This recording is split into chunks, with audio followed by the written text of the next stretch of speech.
we're gonna save it with shoulder rolls. Come with me, here at Firestone Freerunning. My name is Olive Arrow. It was a weird name, I don't know why I chose that. Probably because the guy behind the screen said I should. All right, let's do some big shoulder rolls.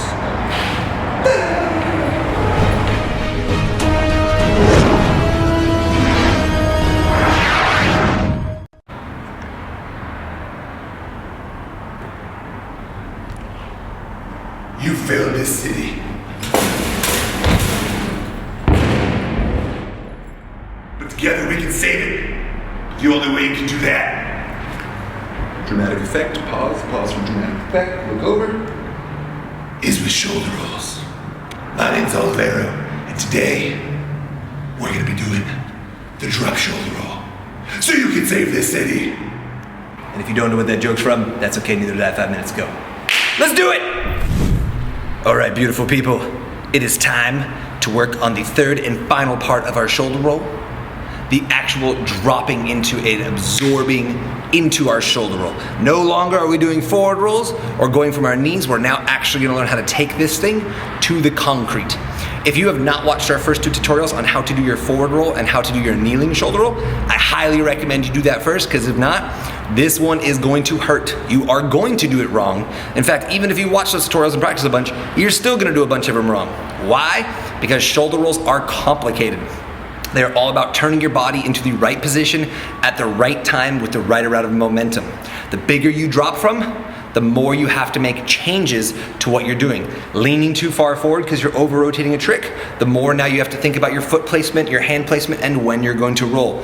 It is a reactionary skill that will change every single time you do it in a real-world scenario, so you need a lot of drills and practice, because the last thing you want to do is mess up and slam yourself face first into the concrete. You thinking what I'm thinking, partner? Aim for the bushes.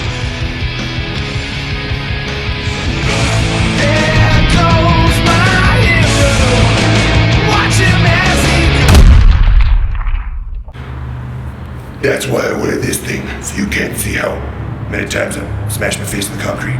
All right, but back to our shoulder roll. We're gonna go into our 60-second breakdown. You guys ready?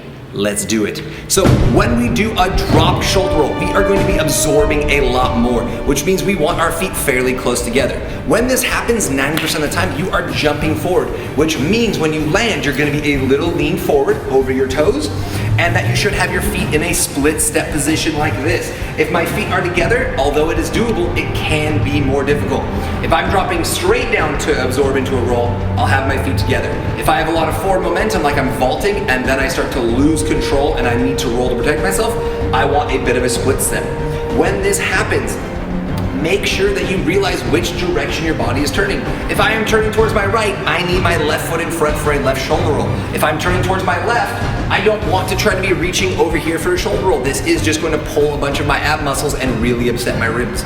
So when we do this, remember, we are leaning forward over our toes. We do not want our feet in front of us, because then we're just gonna bend and knee ourselves in the chest. We're gonna be coming here, leaning over our front foot. We want to reach forward to extend that energy and that roll as far from the drop to as much forward as possible. So when I do this, I've got my triangle. I'm gonna reach my hands around to my right side to show you guys a left shoulder roll. I'm gonna be falling forward, and as I set my hands on the ground, my back leg is gonna be coming up, and I'm going to be looking to my right, setting my shoulder on the ground, and as you'll notice right here, hand, foot, hand, foot. This allows me to come up on the side of my hip. We are always coming up on the side of our body and using that hand to push us up. Then I turn back and I can begin to sprint and run out of it. It is very important when you do this to pull your head out of the way and set your shoulder down. Not on the top of your shoulder, but on the back of your shoulder. And that is the very quick breakdown. That was probably more than 60 seconds on our drop shoulder roll. Yay! So let's break it down into some specifics, shall we? When we talk about this big lean forward into our shoulder roll, okay, what we're talking about here, you will notice my legs are gonna stay close together to absorb. Trying to absorb like this while dropping straight down is very difficult. From here, what I'd be trying to do as I land is fall forward. Why? Because our legs are great shock absorbers, but if I'm dropping straight onto my body, and then try to turn that into a roll, it's just not gonna work. You have to have some forward momentum. The only thing that can happen, and I see people do all the time, is they land, they reach straight down here, stick their butt up and try to roll in place, and all they do is bend over in half and slam their shoulder or their face in the ground. Again, as you guys have learned from all the things I've said in the past, it's always entertaining to watch, never fun to participate in. So you always want a little bit of over rotation, a little bit of lean forward. If I lean forward, it allows me to fall into my roll. And that is a lot easier to do than to have to absorb and then jump forward into your roll. Although you can do that, it kind of defeats the purpose. If you do an entire absorb, why do you need to roll? You don't. This is the one that you want to be practicing, so when you do a vault or a climb or you go over something and your foot catches and you are going to eat crap on your face, you want to instinctively pull into that roll, all right? Don't be like my mom when she was outside one day walking through the parking lot and she kicked the curb and then she fell. What did she do? She went, like this, and then slammed her elbows and her face and her chest, and it was very sad for me. All right, I felt bad. Why? Because I love my mom, number one. Why? Number two, all my friends made fun of me. They're like, what's up? You want a parkour gym and your mom can't shoulder roll? Loser.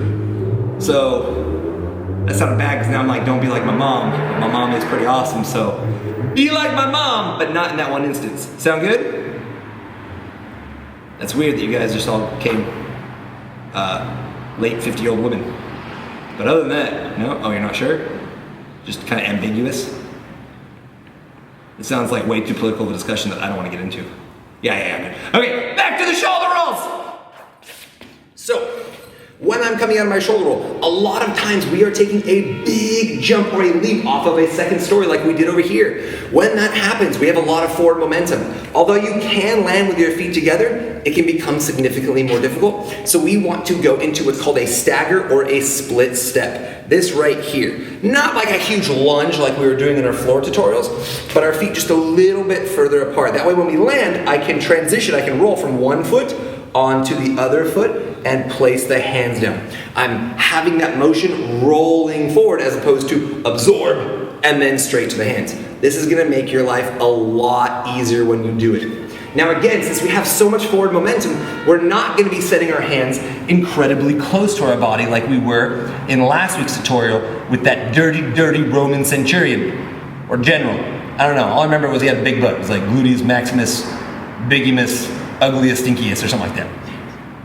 Point being, when we do this here, we're practicing close because we have no momentum. When we actually do this with a lot of momentum, it's almost like you're falling into a push-up position. So as I fall forward right here, I'm gonna be extending and reaching forward, and right as I hit, you're gonna notice my legs are gonna kick over my body and immediately tuck. It's just like when we stand here and we spin in a circle, and then we snap it in for a fast spin. We're doing the exact same thing here. I'm very open, I've got my split step, I'm open, I'm reaching, and I'm snapping into a ball. You'll notice that what we call, in this case, our forward leg or our posting leg, as soon as I start my roll, this will be the second leg in the air. Okay, I go here, I'm pulling my first leg, this leg is coming up and over right here. I like to keep this leg straight. Not everybody does, a lot of people like to tuck both, and there's nothing wrong with that. But the nice thing about this is just like our arms sticking out before we snap them in, as I stand up, getting my chest up and pushing myself up, especially if you're a heavier guy with a big upper body, is going to slow down. By keeping this leg up and snapping it, boom, down at the last second, I can create a lot of extra momentum, or century pickle force. Yeah, I know, I saw what was on that video, and pop yourself up. Just gonna make things a little bit easier. But whenever we do these big, giant absorbs and drops into these shoulder rolls, we really wanna be pushing to forward energy.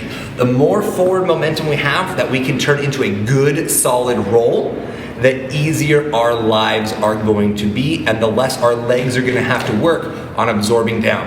And the less we have to do with that, that means less pressure on our knees, our hips, our ankles, all kinds of great things. Now, one of the things I do want to touch on, because this was a personal one for me, when I started training parkour outside, I thought it was the coolest thing to go down to the big concrete areas, step up on the second story of a building, and just jump as far out as I could down to the concrete. And as soon as I landed, I would go to my shoulder rolls, and that's how I started practicing.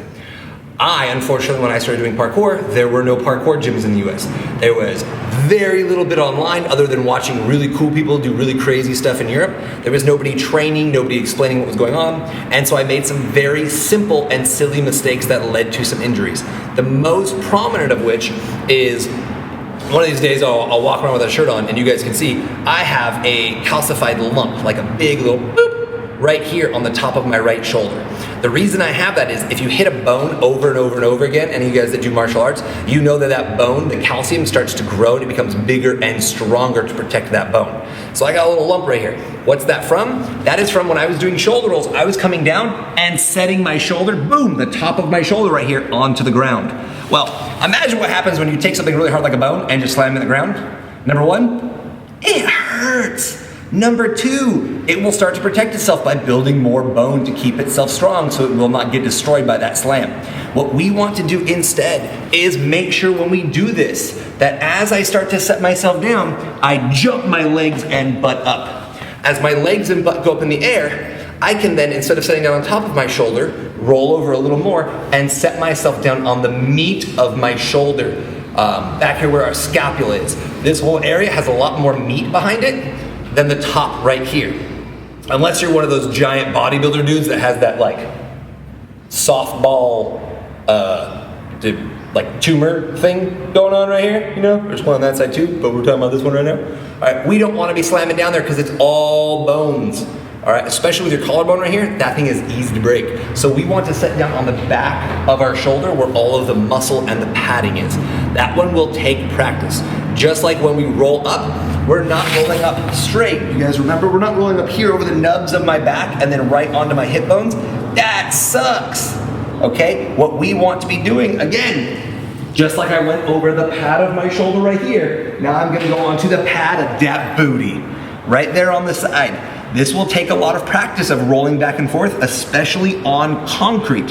Why? Because the concrete will not lie to you. If you roll over the edge of a bone, you're gonna feel it because the concrete is gonna tell you, you suck, and you're gonna say, ow, that hurt, you're right, I suck, I gotta do better. So we're gonna practice again and again and again until you can roll smoothly across the concrete on all of the muscular padded parts of your body. Now, for a few of you out there are a lot of guys that I know. We have a couple coaches here who are very lean, low body mass guys. Coach Glenn, who runs our office, Coach Sterling, who runs our chicken program. You can actually see videos of them somewhere on this channel if you go find them and find out kind of, what they're up to and what their philosophies are and how they train. But if you watch them, they're very lean guys. They are very bony. They do not have a lot of muscle and padding on their body, which allows them, both of them, to jump insanely high, which I'm very jealous of. But mostly, you will notice when they roll, they have to be very controlled on how they're doing their rolls because they don't have as much padding. The area for where they're going to hurt themselves versus protect themselves is a much smaller little margin and window. So you want to watch people like that who are really good if it is tough for you if you are a smaller, skinnier person and you don't have all that extra padding. Even if you are a giant buff dude, and I've had guys that have come in like 250, 260 pounds. I'm not talking about big fat guys, I'm talking about huge buff dudes. All right, they have their own problems. That flexibility with all that muscle in there, they got all that padding, but it is hard for them to get into those tiny little areas and compress themselves because they got giant biceps in the way. Everybody has their own difficulties with this, so do not be deterred if this is difficult for you. This is probably the most difficult primary skill in parkour. All right, it will take practice. It is like learning a handstand in gymnastics. You just gotta do it again and again and again until you get that balance. And this one, you're just gonna have to roll across the concrete again and again and again. If you start to feel bone bruises where it's really hurting every time, even when you're not even close to that bone, you've rolled over the bone on the edge too many times and it's starting to bruise, you need to take a few days off or that thing is going to bruise for months and you are going to hate your life. Now that I've spent like 5 minutes just sitting here boring you with all of these details in this speech, I think it's time for us to say, I loved all your beautiful faces.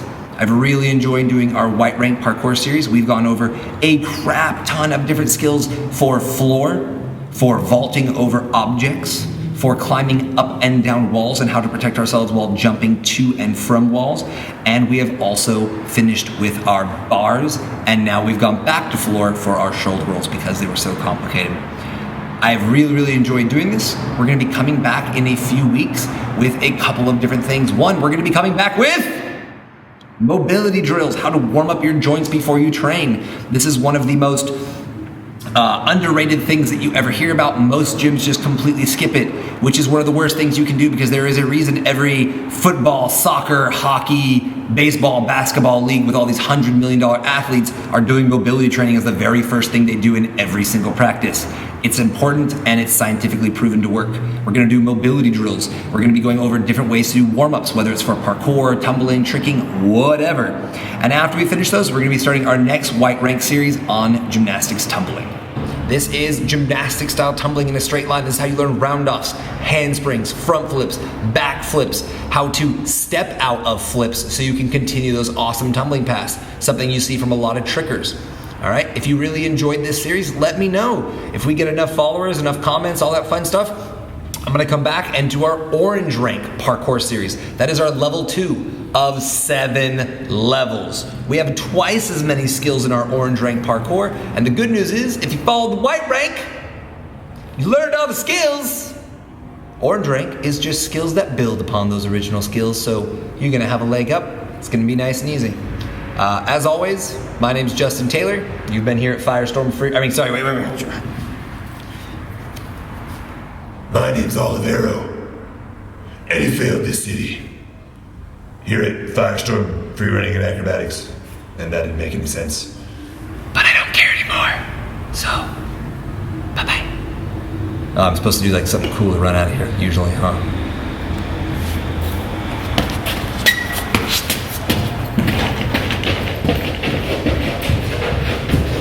No, see, you gotta pin it away. Thank you. That's all I'm saying.